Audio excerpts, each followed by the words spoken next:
Shamantakas Infraswari, Shamantakas Aurum. Premium 2, 3 and 4 BHK luxurious apartments near Pragati Nagar, Kaman, Bachapalli, Hyderabad. Welcome to RTV. నేను మీ గయాజ్ని. రాష్ట్ర మంత్రివర్యులు ఆనం రామనారెడ్డి ప్రస్తుతం మనతో ఉన్నారా? ఇంత మాట్లాడతాం. సార్ నమస్తే. నమస్కారం సార్ చెప్పండి, అంటే గత వారం రోజుల నుంచి కృష్ణా జిల్లా మొత్తం వరదలతో అతలాకుతలమైంది. చంద్రబాబు నాయుడుతో పాటు మీరు కూడా ట్రాక్టర్లో బస్సుల్లో 9 రోజుల నుంచి పనిచేస్తాను. ఓ పక్క పనిచేస్తా యుద్ధ ప్రాతిపదికన చేస్తూ ఉన్నా, మరో పక్క నుంచి వైఎస్ఆర్సీపీ నాయకులు ఫైల్డూరు రకరకాలుగా విమర్శలు చేస్తున్నారు. అంటే టోటల్ పని ఎంతవరకు వచ్చింది, ఎంతవరకు ఈ పనులు మొత్తం పూర్తయినాయి? ఇది 10వ రోజు, అంటే నిన్నటికి 9 రోజులు గడిచింది. ఈ 9 రోజుల్లో ఒక భయానక వాతావరణం ముఖ్యంగా ఈ విజయవాడ కృష్ణా జిల్లాలో ఏర్పడడం జరిగింది. భయానక వాతావరణం అని ఎందుకు అంటున్నామంటే, ఎంత ఎండ తీవ్రతనైనా మనం భరించవచ్చు, కానీ ఒక వరద ఉధృతిని, ఒక నీటి ప్రవాహాన్ని మనం అడ్డుకోలేమనేటువంటిది వాస్తవం. అందులో భాగమే ఈనాడు ఈ విజయవాడకి జరిగినటువంటి అపారమైన నష్టం, ఉపద్రవం. ఎన్ని సంస్థలు, వ్యవస్థలు పనిచేస్తున్నా ఒక ప్రభుత్వ వ్యవస్థ అనేటువంటిది ఎంత ప్రాధాన్యతను సంతరించుకుంటుందో, ఆ వ్యవస్థని నడిపే నాయకుడు కూడా ఎంత అత్యవసరమైనటువంటి అవసరం ఉందో ఇవాళ ప్రజలకు కూడా అర్థమైంది. ఈ విజయవాడ ప్రాంతాల్లో బహుశా ఇటువంటి భారీ వర్షం, వరద గడిచిన 50-60 సంవత్సరాల్లో ఏనాడు ప్రజలు చూడలేదు. కృష్ణానది వరదలు కూడా ఇంత ఉధృతంగా వచ్చేటువంటి పరిస్థితులు లేవు. అక్కడక్కడ కొన్ని అధికారికంగానూ లేకుంటే స్థానికంగా ఉన్న ప్రజలు చిన్న చిన్న తప్పులు చేసినా, కానీ ఈ ఉధృతిని ఆపడానికి అనేక రకాలుగా శక్తి వంచన లేకుండా ప్రభుత్వం పనిచేసింది. ప్రభుత్వంతో అనేక మంది సహకరించారు. ఇవాళ ఈ ప్రభుత్వానికి నాయకత్వం వహిస్తున్నటువంటి ముఖ్యమంత్రి గారి యొక్క ముందు చూపు, ఆయన యొక్క దూరదృష్టి, ఆయనకు ఉన్నటువంటి అనుభవం అన్నీ కలిపి ఈరోజు ఈ యొక్క ఉపద్రవాన్ని నుంచి ఆపలేకపోయాం, కానీ బయటపడేదానికి చాలా ఎక్కువగా ఉపయోగపడుతున్నాయి. ఇవాళ ముఖ్యమంత్రి గారు ఉదయం సాయంత్రం అధికారులతో, మంత్రులతో, శాసనసభ్యులతో, జిల్లా కలెక్టర్లతో కూడా ఆయన పెద్ద ఎత్తున నివేదికలు తెప్పించుకుంటున్నారు. టెలికాన్ఫరెన్సులు, వీడియో కాన్ఫరెన్సులు, స్వయంగా పరిశీలన కూడా చేస్తున్నారు. స్థానిక అక్కడ ఉన్నటువంటి సమస్యలు ఎలా ఉన్నాయి, వాళ్ళ ఆ జనజీవనం ఎలా నడుస్తుంది, వాళ్ళకి ఏం అవసరాలు ఉన్నాయి. ఏనాడు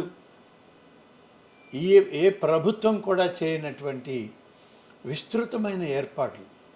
ప్రజల్ని కాపాడాలి, ముందు ప్రజల్ని కాపాడాలి, ప్రజల ఆస్తులను రక్షించాలి, వాళ్ళ ప్రాణాలకి ఎటువంటి ఇబ్బంది రాకూడదు. తర్వాత ప్రభుత్వం తన పనులు తను చేస్తూ ఆ ప్రాంతాల్లో ఎలాగూ నీటితో వచ్చినటువంటి మురుగు లేకుండా చేయడానికి ప్రయత్నం జరుగుతుంది. నిన్న కూడా చాలా ప్రాంతాల్లో ఆహార పొట్లాలు ఇవ్వడం జరిగింది. మొన్న ఈవినింగ్ నుంచి మొదలుపెట్టాం. 8వ తారీఖు మధ్యాహ్నం నుంచి చాలా ప్రాంతాల్లో ఎక్కడైతే ఈ వరద ప్రభావం తగ్గిపోయిందో అక్కడంతా శానిటేషన్ కానీ, ఫైర్ ఇంజన్లతో రోడ్లు, ఇండ్లు క్లీన్ చేయడం కానీ, ఇవన్నీ కూడా చేస్తూ వాళ్ళకి మాసం ఇచ్చే రేషన్ కన్నా అధికంగా ఫ్రీ రేషన్ ప్రతి కార్డు హోల్డర్కి ఇవ్వడం జరిగింది. అది ప్రతి వార్డులో కూడా ఇచ్చారు. రేషన్ కార్డులు ఉన్న వాళ్ళకి ఏ వార్డులో, ఏ సచివాలయంలో ఎలా ఇస్తున్నామనేటువంటిది లెక్క ఉంది. కానీ చాలామందికి వైట్ రేషన్ కార్డులు లేవు. చాలామంది ఈ వరద తీవ్రత వల్ల ఎక్కడివక్కడ వదిలేసి తమ బంధువుల ఇళ్లకో, దగ్గర స్నేహితుల ఇళ్లకో, లేకుంటే వేరే రకంగానూ వచ్చి తలదాచుకుంటున్నారు. వారు కూడా వచ్చి మాకేదైనా రేషన్ ఇవ్వండి, మేము ఇక్కడ కొద్ది రోజులు ఉండాల్సిన అవసరం ఉంది అని అడిగితే ఆధార్ బేస్డ్గా కొంతమందికి, ఆధార్ లేకపోయినా ఆ ప్రాంతంలో ఉన్నటువంటి నివసించేటువంటి వాళ్ళు వీళ్ళు పేదవాళ్ళు అని చెప్తే మాత్రం తప్పకుండా వాళ్ళకి రేషన్ ఇవ్వడం. రేషన్ కూడా బహుశా గతంలో ఏ ప్రభుత్వం ఇవ్వలేదు. ఇవాళ చంద్రబాబు నాయుడు గారి ప్రభుత్వం 25 కేజీల బియ్యంతో పాటు 1 కేజీ చక్కెర, 1 కేజీ కందిపప్పు, 1 లీటర్ పామాయిల్, 2 కేజీల ఉల్లిపాయలు, 2 కేజీల ఆలుగడ్డలు ఇచ్చి ఆ రేషన్ కూడా ఇవ్వడం జరిగింది. సార్, ఇప్పుడు మామూలుగా ఈ విపత్తులు వచ్చినప్పుడు అధికారులు వాళ్ళు పోతారు, అంచనాలు ఇది చేస్తారు. అయితే ఈసారి చంద్రబాబు నాయుడు ఆయన బస్సులోనే కలెక్టర్ ఆఫీస్లోనే ఉంటూ మీ మంత్రులు మొత్తం ఇది చేసేసి మొత్తం ఒక్కొక్క చోట మీరు కూడా ట్రాక్టర్లలో తిరగడము, ఇంటింటికి వెళ్ళారు ట్రాక్టర్లలో. అంటే మీరు గుర్తించారు? ప్రజలు ఎలాంటి స్పందన ఎలా ఉంది? ఇది కేవలం మానవత్వం అండి. కష్టాల్లో బాధల్లో ఉన్నటువంటి సాటి వాళ్ళని ఆదుకోవడానికి ముఖ్యమంత్రి గారు, రాష్ట్ర ప్రభుత్వం, తెలుగుదేశం పార్టీ చేపట్టినటువంటి కార్యక్రమంలో మేము కూడా భాగస్వాములమయ్యాం. ఇవాళ ప్రభుత్వం ఉంది, అధికారం ఉంది కాబట్టి మరింత మేలు చేయాలనేటువంటి ఒక తపన, ఒక ఆలోచన, ప్రతి ఒక్కడు నావాడు అనేటువంటి భావం కలిగినటువంటి వాళ్ళు ఇవాళ ఈ కార్యక్రమాల్లో ముందున్నారు. అందుకు మా అందరికీ నాయకత్వం వహించినటువంటి వ్యక్తి శ్రీ చంద్రబాబు నాయుడు గారు. కాబట్టి ఇవాళ పార్టీ అనేది కాదు, అన్ని పార్టీల వాళ్ళు కూడా ఇందులో భాగస్వాములను కమ్మని చెప్పి మేము ఆహ్వానించాం. వాళ్ళని స్థానికంగా కూడా మేము పోయి కలిసాము. రండి, మేమే వార్డుల్లో, మేమే ప్రాంతాల్లో అన్నిట్లో మనం కలిసి పనిచేద్దాం. కానీ ఒక రాజకీయ పార్టీ తప్ప అందరూ కలిసి వచ్చారు, అందరూ కలిసి పనిచేస్తున్నారు. కానీ దురదృష్టం, ఆ రాజకీయ పార్టీకి మనుషులన్నా మానవత్వం అన్నా విలువ తెలియనప్పుడు దానికి భగవంతుడే వాళ్ళని ఏ రకంగా వాళ్ళ మీద ఆలోచన చేస్తాడో చేయాలే తప్ప ఇది మాకైతే ఇది సరైన విధానం కాదని మేము మొదటి నుంచి చెప్పాం. సార్, ఈ దుర్గా ఘాట్లో అక్కడ కూడా చాలా దెబ్బతినడం జరిగింది. త్వరలోనే మళ్ళీ ఉత్సవాలు రాబోతున్నాయి. అంటే యుద్ధ ప్రాతిపదికన ఆ పనులన్నీ పూర్తి అయిపోతాయి అంటారా? మేము ఎంత నష్టం జరిగి ఉండొచ్చు? వినాయక చవితి ఉత్సవాలకి పెద్ద ఎత్తున ఏర్పాట్లు జరుగుతున్నాయి విజయవాడలో.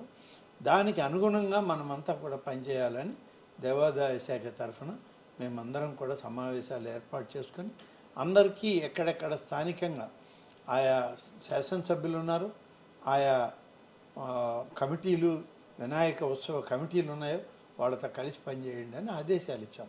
కానీ ఈ ప్రాంతంలో దురదృష్టం మాకు ఈ యొక్క ఉపద్రవం వచ్చింది.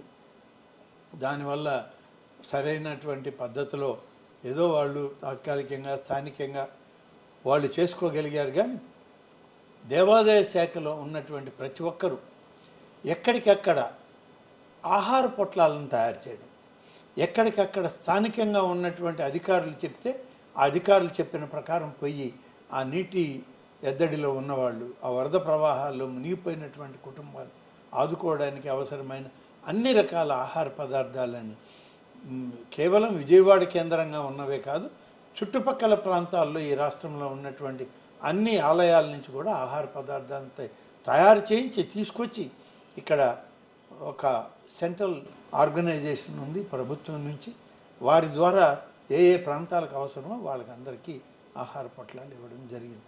దాదాపు 4 రోజుల పాటు దేవాదాయ శాఖ అధికారులు స్థానికంగా కూడా పనిచేయడం జరిగింది. ఈరోజు దుర్గా ఘాట్కి ఒక ఉపద్రవం వచ్చింది. అందుకని ఘాట్ రోడ్ క్లోజ్ చేశాం మేము. ఘాట్ రోడ్ క్లోజ్ చేయడానికి కూడా కారణం మీ అందరికీ తెలుసు. ఈ భారీ వర్షంతో అక్కడ పైన ఉన్నటువంటి రాళ్ళు స్లైడ్ అయ్యి అవి కిందకి జారిపడడం, కింద కొంత నష్టం జరగడం, కింద ఉన్న కార్యాలయాలు, వెయిటింగ్ హాల్స్, అలాగే దుర్గా ఘాట్ రోడ్డు కూడా అక్కడ ఉన్నటువంటి పరిస్థితుల్లో అది కుంగి అక్కడ నుంచి కూడా స్లైడ్ అవ్వడం, ఆ బురద మట్టి అంతా కూడా కిందకి జారిపోవడంతో రోడ్డు కుంగింది. అందుకని రోడ్డు మేము బ్లాక్ చేసాం. రోడ్డు రిపేర్ అయ్యే వరకు ట్రాఫిక్ని మేము అనుమతించమని చెప్పి ప్రకటించి దాన్ని క్లోజ్ చేయడం జరిగింది. పనులు అప్పగించాం, పనులు ప్రారంభమైన పనులు జరుగుతున్నాయి. ఇప్పుడు నేను కూడా ఆ పనులన్నీ చూడడానికి అక్కడికే వెళ్తున్నాను. అవి చూశాక నాకు అప్పచెప్పినటువంటి 3 కార్పొరేషన్ వార్డులు ఉన్నాయి. 7, 5, 1. ఈ 7, 5, 1లో 7, 5లో పూర్తి స్థాయిలో 100కి 100% కాదు, ఇంకా ఒక 10-15% ఎక్కువే రేషన్ పంపిణీ కానీ, ఆహార పొట్లాల పంపిణీ కానీ, మంచినీరు, పాలు ఇటువంటి అన్నీ కూడా బ్రెడ్ బిస్కెట్లతోటి పంపిణీ చేశామండి. ఇంటికి తిరిగి అడిగి వాళ్ళు బాగున్నా బాగలేకపోయినా మీకు ఈ వర్షాల్లో బయటికి రాలేరు, ఈ నీటి మడుగుల్లో మీరు నడవలేరు, తీసుకోండి అని ఇచ్చాం. నేను 2 రోజుల నుంచి మెడికల్ టీమ్స్ కాన్స్టిట్యూట్ చేసి ఇంటింటికి పంపిస్తున్నాం. అక్కడ ఉన్నటువంటి పరిస్థితులు ఏంటి, ఏమైనా ఈ వరదలు వర్షాల ప్రభావం ఏమైనా ఆ కుటుంబాల్లో వైరల్ ఇన్ఫెక్షన్స్ ఏమైనా వస్తున్నాయని పరిశీలించమని కూడా చెప్పడం జరుగుతూ ఉంది. కాబట్టి ఇవన్నీ కూడా 7, 5 వార్డులు దాదాపుగా 100కి 100% కంట్రోల్లోకి వచ్చాయి. అక్కడ ఎలాంటి ఇబ్బంది లేదు. మన ఎన్యూమరేషన్ కూడా నిన్నటి నుంచి మొదలై నష్టపోయినటువంటి కుటుంబాలని నోట్ చేసుకోవడం జరిగింది. వాళ్ళకి నష్టపరిహారం ప్రభుత్వం నుంచి త్వరలో విడుదల చేయడానికి ముఖ్యమంత్రి గారికి నివేదికలు పంపడం జరిగింది. 1వ వార్డు అయితే అందులో గుణదల ప్రాంతం, ఆ ప్రాంతం అంతా ఇంకా వ్యవసాయ భూములు, వ్యవసాయ పొలాలు ఉన్నాయి. ఆ ప్రాంతంలో ఎక్కువ అపార్ట్మెంట్లు అవన్నీ కూడా ఉన్నాయి. అపార్ట్మెంట్లు కట్టుకుని అపార్ట్మెంట్లో ఉన్న వాళ్ళకి ఆర్థిక ఇబ్బంది లేదు, కానీ పోయేటువంటి అప్రోచ్ లేదు. అక్కడ కూడా 6 అడుగుల నుంచి 8 అడుగుల నీళ్లు ప్రవహిస్తున్నాయి. నిన్నటి వరకు కూడా నేను మొన్న 2 రోజులు కూడా మేము వెళ్ళి చూస్తే మొన్నటి వరకు కూడా 3-4 అడుగుల నీళ్లు ఆ కింద అపార్ట్మెంట్లలో, సెల్లార్లలో, కార్ పార్కింగ్ల్లో ఉన్నాయి. కాబట్టి వాళ్ళు కిందకి దిగలేరు, ఆ పైకి వాళ్ళు ఉన్న అవసరాలు తీర్చడానికి వాళ్ళకి అవకాశం లేదు. అందుకని ప్రభుత్వ పరంగా ఇచ్చేటువంటి అన్ని సౌకర్యాలు వాళ్ళకు కూడా ఇచ్చాం. వాళ్ళకు కూడా మేము బోట్లలో వెళ్ళాం, ట్రాక్టర్లు పోగలిగిన దగ్గరికి ట్రాక్టర్లలో వెళ్ళాం, నడిచి వెళ్ళేటువంటి వాలంటీర్లు నడిచి వెళ్ళి ఇచ్చారు. కానీ ప్రభుత్వ అధికారులు, స్థానికంగా ఉన్నటువంటి సచివాలయ సిబ్బంది, మా పార్టీ నాయకత్వం, వాలంటీర్లు, జనసేన, బీజేపీ ఇలాంటి వాళ్ళు అందరూ, కమ్యూనిస్ట్ పార్టీలు కూడా ముందుకొచ్చి పనులు చేశారు. అందరూ కలిసి ఎక్కువగా చేశారు. మాకున్న పరిధిలో 1వ వార్డులో నిన్నటిని 2 రోజుల నుంచి మోటార్లు పెట్టి, ఆయిల్ ఇంజన్లు పెట్టి నీళ్లు తోడేయడం మొదలుపెట్టాం. ఆ ప్రాంతంలో బుడమేరు వస్తుంది, బుడమేరు ప్రవహించే ప్రాంతం అది. కాబట్టి అది ఓవర్ఫ్లో అయింది. ఆ ఓవర్ఫ్లో కావడంతో 6 అడుగులు 8 అడుగులు నీళ్ళు వచ్చాయి. పోయే మార్గం కూడా లేదు, పడవల్లో వెళ్ళాలి, లేకపోతే ఇక బయట నుంచి వేరే మార్గాల కింద నడిచే వెళ్ళాలి. ఇప్పుడు నీళ్లు తగ్గాయి, పడవలు అక్కర్లేదని వెనక్కి పంపించాం. అయితే ట్రాక్టర్లలో, పెద్ద వెహికల్స్లో, జేసీబీలు ఇటువంటి వాటిలో వెళ్ళి వాళ్ళకి ఇంకా ఫస్ట్ ఫ్లోర్కి పైన ఉన్నటువంటి వాళ్ళకి మొన్న కూడా మేము ఆహార పొట్లాలు, ఆహార పదార్థాలు ఇచ్చాం. రేషన్ కూడా పంపిణీ చేసాం. వాళ్ళకు కూడా వాళ్ళు దిగడానికి అవకాశం లేదు, కొనుక్కునే అవకాశం ఉన్నా దిగడానికి అవకాశం లేదు. కాబట్టి వాళ్ళకు కూడా మేము రేషన్ ఇచ్చాం. అవసరమైన త్రాగునీరు సప్లై చేసాం, మెడికల్ కిట్స్ ఇచ్చాం. ఇవన్నీ ఉన్నాయి. ఆ గుణదల వంతెన ప్రాంతంలో అయితే డెమ్ అండ్ డెఫ్ స్కూల్స్ ఉన్నాయి, బ్లైండ్ స్కూల్స్ ఉన్నాయి, మిషనరీస్ వాళ్ళు నడిపేటువంటి స్కూల్స్ అవన్నీ. పేద విద్యార్థులు, చిన్న బిడ్డలు ఉన్నారు అక్కడ. వాళ్ళకి వాళ్ళ ఆహార పదార్థాలు కావాలని వాళ్ళ సిస్టర్స్ వాళ్ళందరూ వస్తే మేము స్వయంగా ట్రాక్టర్లలో తీసుకెళ్ళి, ఆఫీసర్లను తీసుకెళ్ళి వాళ్ళకి అందరికి ఇచ్చాం. కానీ పసిబిడ్డలు నీరు తగ్గడం లేదు, భయపడుతున్నారని వాళ్ళని పక్క ప్రాంతంలో, మెరక ప్రాంతంలో వాళ్ళ ఇన్స్టిట్యూషన్స్ ఏముంటే అక్కడికి తీసుకెళ్ళి అక్కడ పెట్టుకొని వాళ్ళకి మిగతా సౌకర్యాలు చూస్తున్నాం. మేము ఇంకా ఏమైనా ఉన్నారా మిగిలిపోయాని కూడా పోయి చూసి వచ్చాం.